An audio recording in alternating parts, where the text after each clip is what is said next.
Hello everyone. Uttar Pradesh सरकार के द्वारा सरकारी सेवा के अंतर्गत मृतक आश्रित कोटे के तहत जो नियुक्तियां यहां पर प्रदान की जाती थीं, उसमें कल एक नया परिवर्तन किया गया। इसको कैबिनेट मंजूरी भी मिल चुकी है और आने वाले समय में अब इस नियम के तहत ही नियुक्तियां मिलेंगी।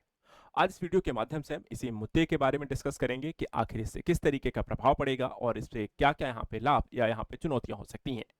सबसे पहले देखा जाए जो यहाँ पे प्रावधान लागू किया गया है, इसको लेकर के यहाँ पे देखते हैं कैबिनेट निर्णय कर लिया गया है, जिसमें मंत्रिपरिषद ने उत्तर प्रदेश सेवा काल में मृत सरकारी सेवकों के आश्रितों की भर्ती से संदर्भित 14वां संशोधन नियमावली 2025 के प्रख्यापन के प्रस्ताव को अनुमोदित कर दिया है। यानी कि अब इसे मंजूरी मिल चुकी है, फाइनल तौर पे इसे लागू किया जाएगा। इसको लेकर के यहाँ पे देखा जाए तो सरकारी यहाँ पर आदेश भी पारित हो चुका है और फाइनली अब इसे यहाँ पर लागू कर दिया जाएगा। इस सरकारी आदेश में अगर हम देखें क्या क्या चीजें या बदलाव के तौर पे इसमें लागू होने जा रही हैं, तो उसमें अगर एक एक चीजों को समझते हैं। सबसे पहले जो मुद्दा यहाँ पर है कि विषय जो था कि उत्तर प्रदेश सेवा काल में मृत सरकारी सेवकों के आश्रितों की भर्ती से संदर्भित जो 14वां संशोधन है नियमावली 2025 के तहत इसे लागू किया है। यानी कि एक 14वां संशोधन किया गया है जिसमें ये प्रावधान है। ये पृष्ठभूमि क्या थी, अर्थ ये बदलाव लाए क्यों गए हैं, तो इससे संदर्भित अगर हम देखें तो जो मूल नियमावली थी उत्तर प्रदेश की, उत्तर प्रदेश सेवा काल में मृत सरकारी सेवकों के आश्रितों की भर्ती नियमावली वो 1974 की थी। ठीक है, अब उसमें यहां पर देखा जाए तो अब तक 1974 से अब तक 2025 में 13 संशोधन हो चुके थे और ये देखा जाए तो आपको 14वां संशोधन है जो 2025 में किया गया है।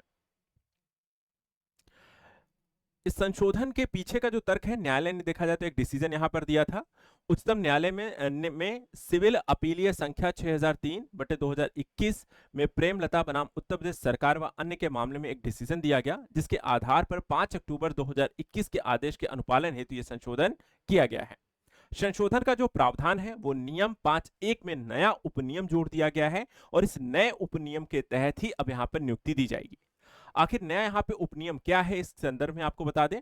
सबसे पहली चीज देखिए कि हम मृत सरकारी सेवक के आश्रित को उच्चतर समूह ग्रुप में नियुक्ति नहीं दी जाएगी। यानी कि वो जिस समूह में कर्मचारी कार्यरत है उसी या उससे नीचे के समूह में नियुक्ति की दी जाएगी, उससे ऊपर यहाँ पर पदों पर आपको या समूह में आपको नियुक्ति नहीं दी जाएगी। सबसे पहला यहाँ पे प्रावधान ये है। तो इसके तहत अगर मृत सरकारी सेवक का जो आश्रित हैं वो केवल समूह ग और समूह घ की सेवाओं में है, उनको नियुक्ति दी जाएगी। समूह क है, समूह ख है, यहाँ पर आपको नियुक्ति नहीं मिलने वाली है।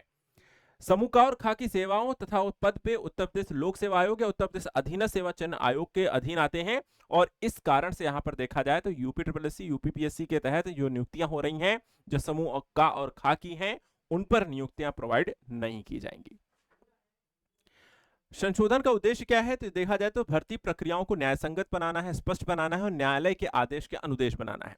साथ ही ये भी सुनिश्चित कर दिया गया है कि अब जो नई नियुक्तियां होंगी वो देखा जाए उसका दायरा सिर्फ ग्रुप सी और डी तक सीमित रहेगा। ग्रुप ए और बी को देखा जाए तो नए नियमावली के तहत इसके में नियुक्ति नहीं दी जाएगी, इसको यहाँ पर पूरी तरीके से बाहर कर दिया गया है और इसी को यहाँ पर देखा है तो कैबिनेट के स्तर पर मंजूरी भी प्रदान कर दी गई है।